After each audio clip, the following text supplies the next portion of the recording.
윤석노 위원장님을 모셔서 4차 산업혁명 시대의 대응 전략이라는 주제로 기조강연을 듣도록 하겠습니다. 네, 그러면 여기 현장에 계신 분들과 온라인에 계신 모든 분들 다 같이 윤석노 위원장님을 큰 박수로 맞이해 주시기 바랍니다. 네.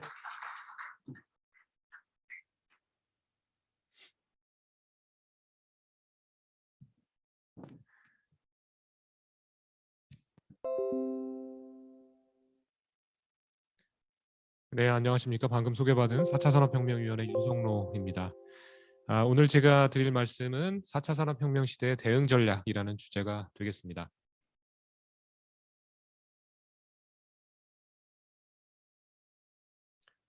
우리는 지금 4차 산업혁명 시대에 살고 있다라고 하는데요. 이제 우리 역사에 기록된 이런 그 공학적인 기술로 인한 사회적인 변화, 산업적인 변화이고요. 1차 증기기관 기반, 2차 전기에너지 기반, 3차 컴퓨터와 인터넷 기반에 이어서 4차 산업혁명 시대에는 이제 초지능과 초연결성으로 대표되는 그런 기술에 힘입은 여러 가지 정보화 혁명이라고 보시면 되겠습니다. 산업혁명 간의 주기는 점점 빨라지고 있고요. 기술의 진보로 인해서 가속화가 되고 있고, 반면에 이제 파급되는 범위하고 영향력 같은 경우에는 지속적으로 증가하고 있는 그런 상황입니다. 다양한 분야에서 4차 산업혁명이 가능합니다. 우리나라는 특히 강점을 보이고 있는 ICT 그리고 지능화 기반의 혁명에 집중을 하고 있고요. 세계 여러 나라도 마찬가지로 이제 4차 산업혁명이라는 큰 시대의 흐름에 이제 타고 나가서 더 나은 이제 뭐 산업이나 여러 가지 기회를 만들어 나가기 위해서 많은 노력을 경주하고 있습니다. 미국하고 중국의 노력이 대표적인데요. 미국 같은 경우에 이제 실리콘밸리가 있고 그 안에 많은 세계를 선도하는 IT 기업들이 있고 지속적인 혁신이 이루어지고 있습니다. 중국 같은 경우에 거대한 시장 그리고 리더십을 기반으로 해서 4차 산업혁명 시대를 많은 분야에서 선도하고 있고요. 최근에 여러 가지 보도를 통해서 중국의 혁신적인 기술에 대해서 접하셨으리라 생각을 합니다. 일본하고 독일, 한국하고 유사점이 많은 국가들이죠. 산업적인 측면에서 제조업이 굉장히 강력하고 이미 강력한 그들의 제조업을 4차 산업혁명 기술, 인공지능과 빅데이터를 기반으로 해서 더욱 향상시키기 위한 노력이 이어지고 있습니다. 일본의 소사이어티 5.0, AI 산업화 로드맵이 대표적인 사례이고 독일과 같은 경우에 첨단 기술 전략 2020 그리고 산업 4.0, 노동 4.0 이런 것들이 사례가 되겠습니다. 한국도 역시 이제 코로나로 인해서 많은 어려움이 있습니다. 뉴노멀이라고 하는 새로운 시대에 직면해 있고요. 언택트 문화, 비대면 문화, 오늘 학회도 이제 온라인 오프라인 병행해서 열리고 있는데 이런 비대면 문화가 널리 확산되었고 그리고 미세먼지뿐만 아니라 이제 바이러스까지 우리가 그 대비해야 되는 이런 재난의 일상화 상황 그리고 여러 가지 산업적인 글로벌 밸류 체인의 변화를 우리가 목도하고 있습니다. 기존에 생산을 하고 생산 단가가 싼 그런 국가에서 생산이 이루어지면 이것들을 이제 수입하고 이런 그 글로벌 협업이 자연스럽게 이루어졌었는데 그런 것들에 대한 이제 그게 맞는 방향이냐에 대한 논의가 이루어지고 있고요. 자연스럽게 이제 어떤 지역 중심의 경제도 고려가 되고 있는 그런 상황이라고 보시면 되겠습니다. 그러면 이런 상황에서 국민들이 이런 미래 기술, 4차 산업혁명과 관련된 미래 기술에 대해서 어떻게 느끼고 있느냐 4차 위에서 조사를 해봤습니다. 작년 그리고 올해 뭐 재작년 작년이죠. 조사를 수행을 했고요. 코로나19를 겪으면서 아마도 여러 가지 방역이나 아니면 대응하기 위한 그런 기술들을 통해서 이제 4차 산업혁명과 그 미래 기술의 중요성을 체감하고 있지 않나 싶고요. 인지도 측면에서 그리고 체감도 측면에서 많은 그 향상이 있었습니다. 그래서 국민들 대다수가 이제 4차 산업혁명에 대해서 알고 계시다라고 생각을 하고요. 연상되는 이미지, 뭐 데이터, 인공지능, 로봇 이런 것들이 되겠습니다. 그래서 이런 그 코로나로 인해서 촉발된 여러 가지 위기 상황이 있는데 이런 것들을 극복하기 위해서 세계 많은 이 경제 주체들 그리고 연구자들 많은 노력을 기울이고 있습니다. 예를 들면 이제 유명한 세계 최대 그 가전쇼 CE쇼 같은 경우에도 54년 만에 온라인으로 개최가 되었습니다. 과연 성공적이었느냐 여러 가지 논의가 있습니다만 이제 어쩔 수 없는 선택이었으리라고 보고요. 그래서 일상을 지키는 디지털이라고 하는 우리 통신학회 분들의 어떻게 보면 너무나 와닿는 그런 주제로 진행이 되었습니다. 팬데믹 상황에서 어떤 뉴노멀을 우리가 구체적으로 만들어 나갈 수 있을 것이냐에 대한 그 사례가 제시가 되었고요. 세계경제포럼이죠. 역시 마찬가지로 이제 여러 가지 패러다임을 전환하는 그런 키워드들을 이제 제시하는 그런 모임인데 올해는 이제 2021년 8월에 위대한 극복이라는 주제로 진행이 됩니다. Great Reset이고요. 기존에 우리가 가지고 있었던 그런 체제나 이런 것들을 어떻게 보면 경제적으로 바꿔야 될 때가 아닌가라는 논의가 이루어질 것으로 예상하고요. 특히 이제 지속 가능하고 복원력 있는 그런 경제 체제를 구축하는 내용이 논의될 것 같습니다. 4차 산업혁명의 활용도 다루어질 예정입니다. 그래서 우리나라도 이제 역시 디지털 경제 전환이 이루어져야 될 것이고요. 잘 아시는 키워드입니다. DNA죠. 데이터 네트워크 AI이고요. 이 세 가지를 이제 중심으로 해서 생태계를 구축하려는 노력을 경주하고 있습니다. 정부의 그간 노력들이 이제 민간의 여러 가지 이제 활동을 돕고 같이 만들어낸 그런 성과라고 보여지는데요. 예를 들면 이제 데이터 3법이라고 해서 데이터 기반의 경제를 구축하기 위한 그런 법안이 이제 개정이 돼서 작년에 이제 발효가 되었습니다. 그리고 너무나 잘 아시겠지만 뭐 5G에 대한 세계 최초 상용화 우리나라가 타이틀을 가지게 되었고 인공지능 대학원도 설치가 되고 5개에서 지금 8개 아마 올해 2개가 최종 선정이 돼서 확대가 될 것입니다. 그리고 광주에 아시겠지만 이제 4천여억 원이 투자가 돼서 인공지능, 컴퓨팅 그리고 데이터 센터가 착공이 되었습니다. 굉장히 기대가 되고요. 그리고 이제 지역 거점화, 역기능 반지, 최근에 어떤 챗봇 이슈로 인해서 인공지능 윤리에 대한 논의도 활발하게 나오고 있습니다. 그래서 작년에 이미 인공지능 윤리와 관련된 기준이 마련되어서 발표가 되었고요. 또한 이제 코로나라는 위기 상황을 극복하기 위해서 막대한 재정을 투입해서 경기 부양을 위한 한국형 뉴딜 사업 잘 알고 계실 겁니다. 그리고 그 전에 이미 인공지능 국가 전략에 대해서 2019년 12월에 발표가 되었습니다. 그리고 올해 우리 4차위를 중심으로 해서 국가의 데이터 컨트롤 타워 역할이 시작이 되었습니다. 소위 말하는 데이터 거버넌스 역할이 되고요. 이런 많은 노력들을 통해서 코로나 위기를 극복하기 위한 디지털 경제의 전환점이 이제 놓여지고 있지 않나 싶습니다. 그래서 대한민국의 시계도 이제 디지털 경제의 대전환 시점에 놓여 있다라고 여기 나와 있고요. 데이터댐 한국형 뉴딜의 중요한 사업입니다. 막대한 데이터를 이용해서 인공지능 학습을 유도하기 위한 그런 아이디어가 되고 이로 인해서 여러 가지 일자리도 만들어지기를 기대하고 있습니다. 물론 그 일자리의 성격이 단기에 그치지 않는 것이 아니냐 뭐 이런 비판도 있습니다. 하지만 이제 인공지능과 관련된 새로운 일자리들이 이를 바탕으로 해서 끊임없이 생겨날 수 있으리라 희망해 보고요. 제가 아까 말씀드렸던 4차위의 데이터 컨트롤 타워 역할을 조금 말씀드리면 한마디로 데이터 119라는 프로젝트를 시작을 했습니다. 그래서 11개의 실천 과제 9개의 서비스로 이루어져 있고요. 그 내용을 보시면 이제 이번 정부는 이제 내년에 종료가 되지만 민간의 수요가 지속적으로 있기 때문에 다음 정부에서도 이런 디지털과 관련된 노력은 계속되리라 보고요. 관련해서 이제 어떻게 하면 효율적으로 데이터 정책을 수립하고 거버넌스 형태를 가져갈 것이냐에 대한 연구가 필요합니다. 그래서 관련된 논의 그리고 관련된 사업들이 11개 실천 과제에 녹아들어 있다라고 보시면 되고요.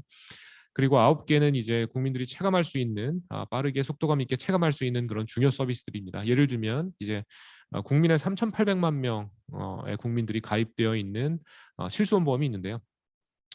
진료를 받아 보시면 이제 아시겠지만 그 실손보험 청구 과정이 굉장히 번거롭습니다. 이런 거를 데이터 기반으로 자동화할 수 있는 그런 서비스가 준비가 되고 있고요.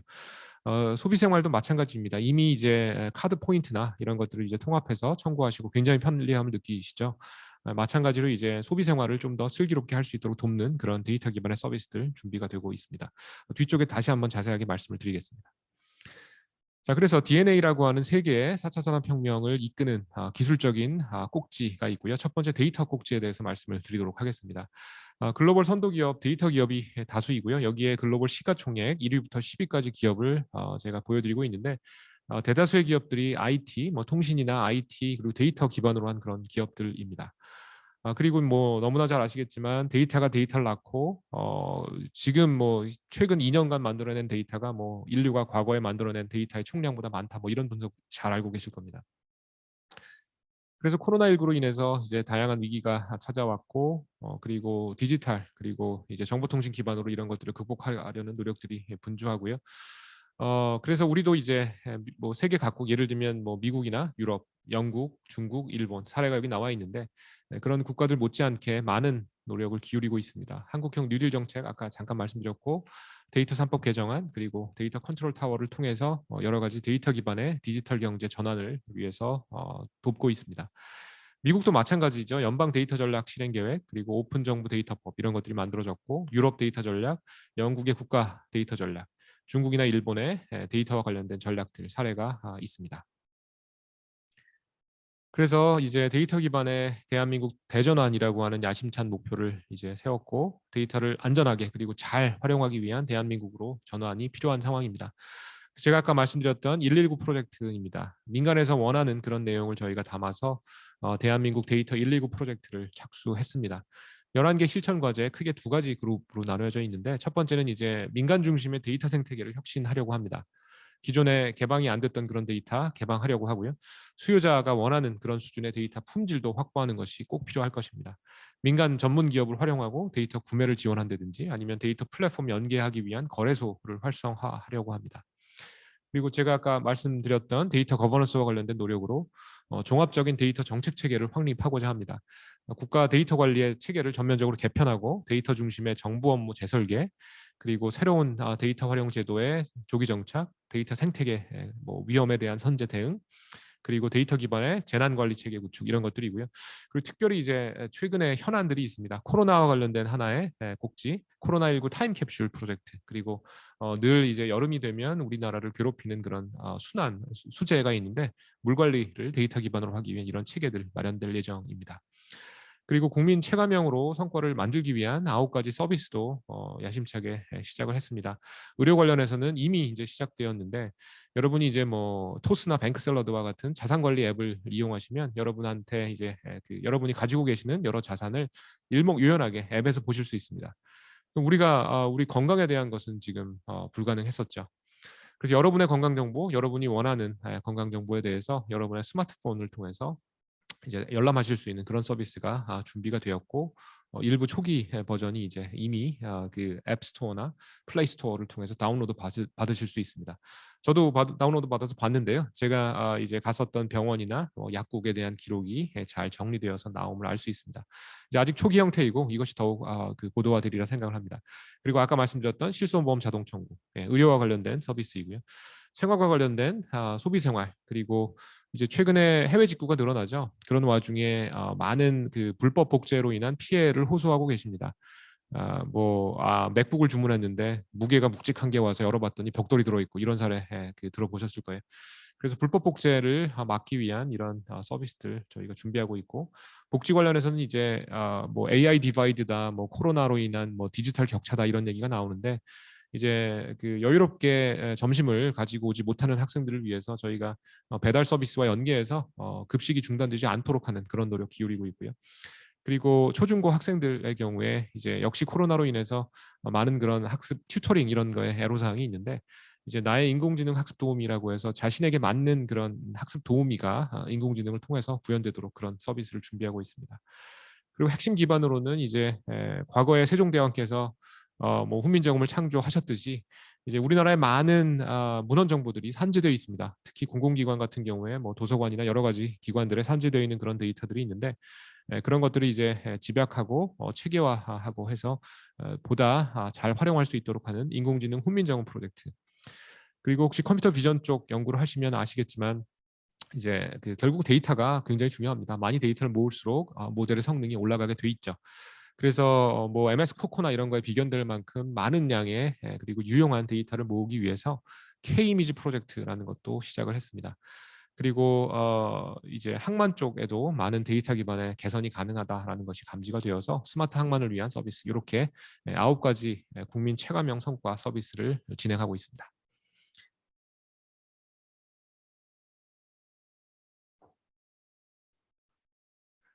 네, 그래서 5G에 대한 것은 여러분 통신학회 회원분들이 더욱 전문가이시리라 생각을 합니다. 1G부터 5G까지 이런 로드맵을 제가 여기에 보여드리고 있고요.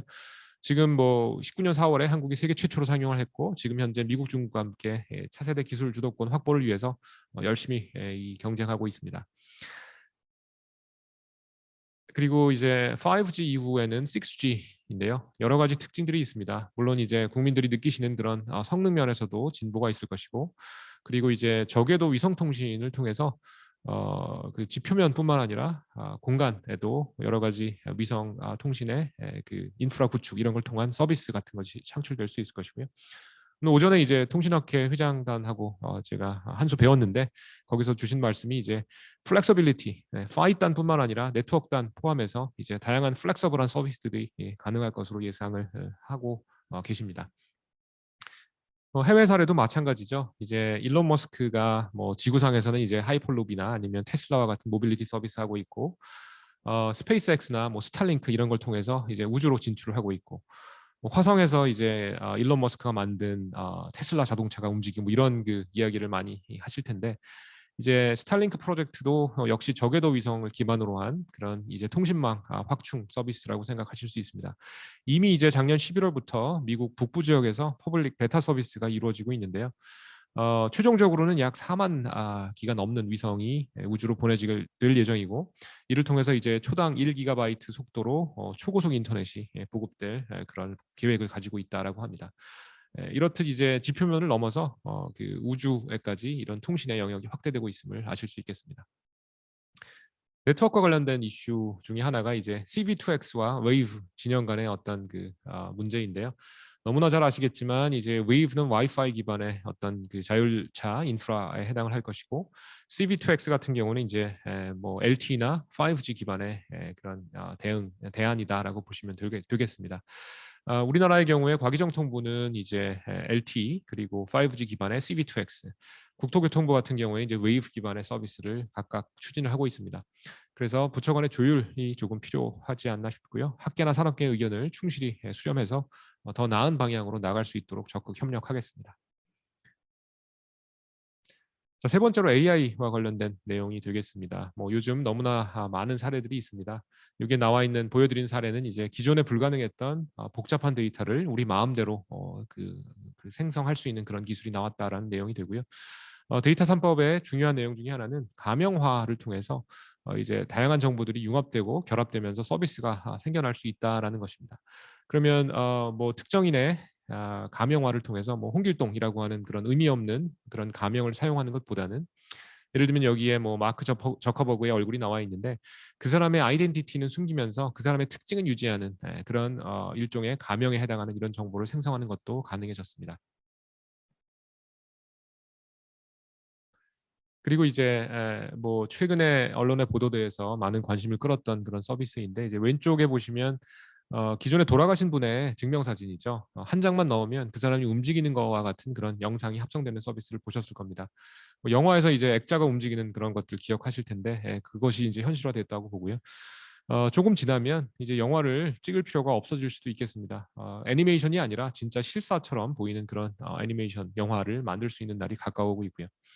요즘 코로나로 인해서 생명과학 쪽 관심이 높으실 텐데, 신약을 개발하거나 아니면 약물을 재창출하는 기존 약물을 기반으로 리퍼펄싱하는 그런 목적에서도 굉장히 큰 탐색 공간을 뒤져야 합니다. 그런데 이제 그것을 하는 데 있어서 AI에서 개발된 그런 최적화 기법이 사용될 수 있습니다.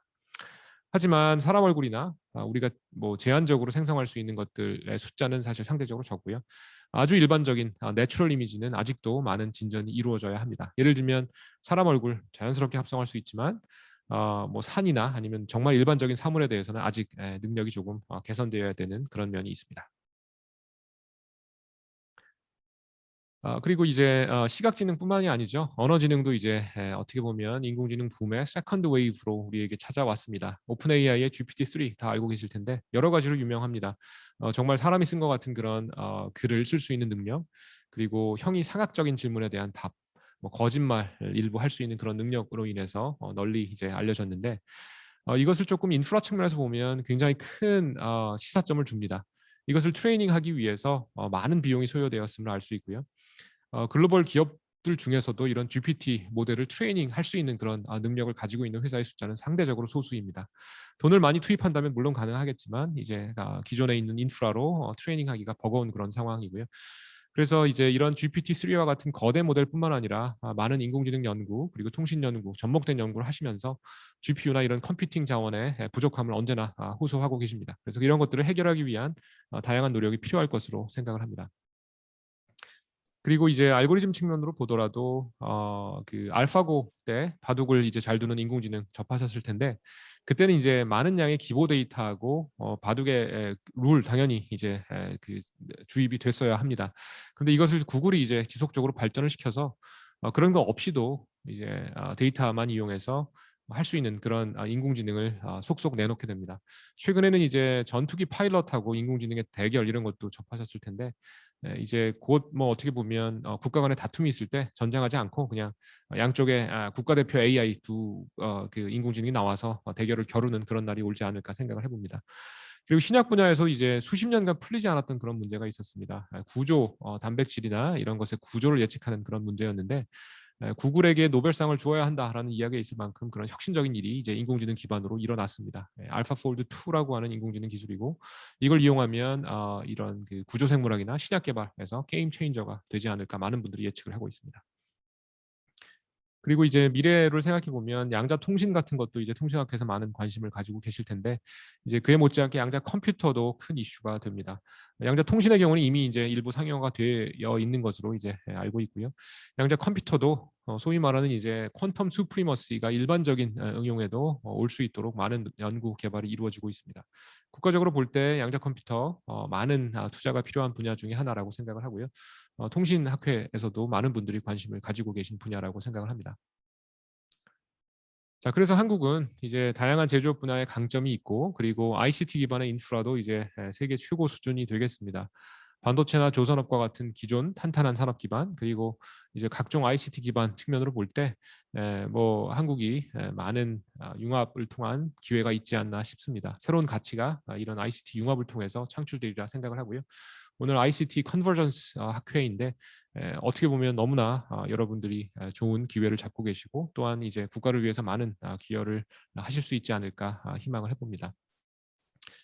그래서 저희 뭐 사차위에서 감히 제언을 드려보자면 이제 일단은 데이터가 많이 생성이 되고 있고 데이터를 기반으로 인공지능이나 ICT들이 발전을 할 수밖에 없는 그런 상황에서 이제 이런 혁신에 필요한 데이터의 보호, 활용을 위한 정책적인 개선이 필요합니다.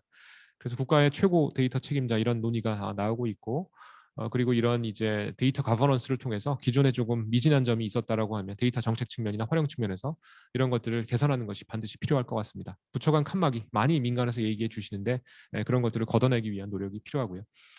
그리고 한국이 이미 세계적인 경쟁력을 보유하고 있는 통신이나 반도체 분야 그리고 이제 점차 우리 능력을 이제 보여주고 있는 디지털 헬스케어 이런 쪽에 AI가 융합되고 이제 빅데이터가 접목이 된다면 세계 시장에서도 주도권을 놓치지 않고 그리고 새로운 주도권을 우리가 확보할 수 있지 않을까 생각을 합니다. 그리고 이제 아까 잠깐 언급드렸던 디지털 디바이드나 AI 디바이드 이런 문제가 있는데 그것이 아니고 국민 모두가 누구나 AI의 성과를 체감할 수 있고 활용할 수 있는 그런 모두의 4차 산업혁명을 위한 대국민의 인식 전환도 중요하다라고 생각을 합니다.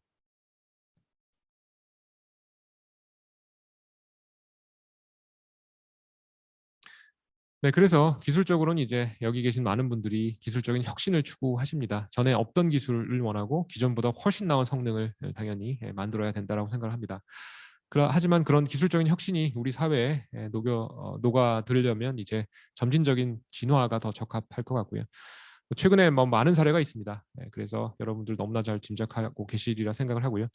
기술적인 혁신과 사회적인 진화 사이에 간극이 크게 존재하고 그런 것들을 메우기 위한 노력을 사차위에서 하고 있다라고 생각을 해주시면 되겠습니다. 네, 오늘 초청해 주셔서 감사하고요. 오늘 경청해 주셔서 역시 감사드립니다.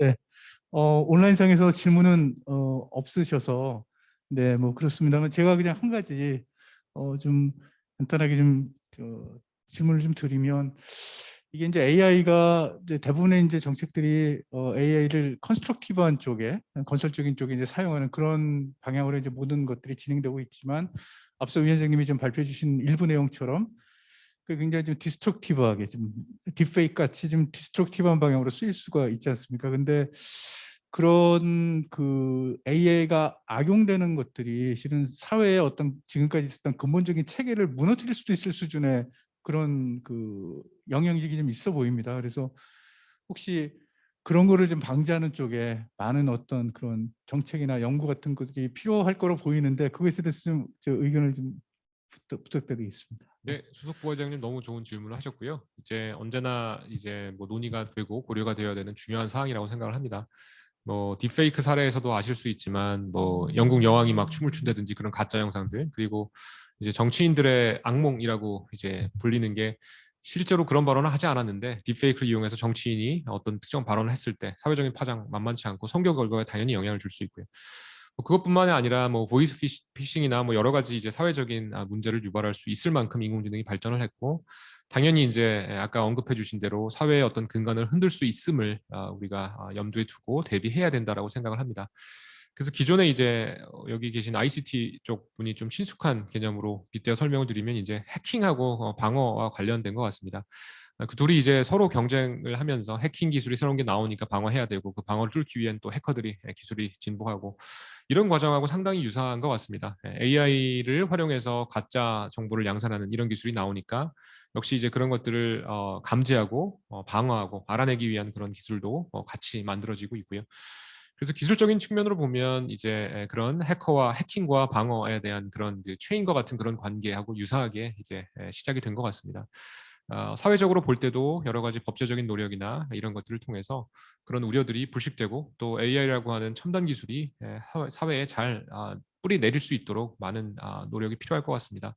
이제 조금 우리가 우려되는 것은 지나친 어떤 그 부작용 때문에 이런 첨단 기술들이 이제 꼽히지 못하고 사장되는 그런 일이 생기지 않도록 좀 해야 될 것 같고요. 하지만 이제 언제나 명심해야 될 것이 프라이버시나 개인의 어떤 그 정보 이런 것들은 매우 소중하기 때문에 잘 보호하면서 잘 활용할 수 있는 그런 것들을 우리가 이제 추구해 나가야 되지 않나 생각을 합니다. 네. 네, 정말 오늘 그 귀한 시간 내주시고 좋은 그런 좋은 그런 비전을 발표해 주신 우리 윤석노 위원장님께 다시 한번 큰 박수 부탁드리겠습니다. 감사합니다. 네.